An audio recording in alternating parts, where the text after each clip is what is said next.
ಗುಡಿಯ ದೇವಿ ನೀನು, ಈ ತನುವ ಪ್ರಾಣ ನೀನು. ಬಾಳಲ್ಲಿ ನೆಮ್ಮದಿ ನಿನ್ನಿಂದ ಕಂಡೆನು, ನೀ ಅಳಲು ನೋಡಲಾರೆ, ನೀ ಇರದೆ ಬಾಳಲಾರೆ.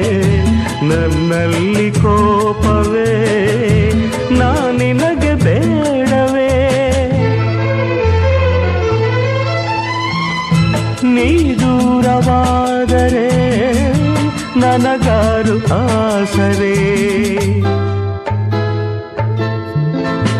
ನೆರಳನ್ನು ಕಾಣದ ಲತೆಯಂತೆ, ಬಿಸಿಲಿಗೆ ಬಾಡಿದ ಹೂವಂತೆ, ಸೋತಿದೆ ಈ ಮೊಗವೇಕೆ?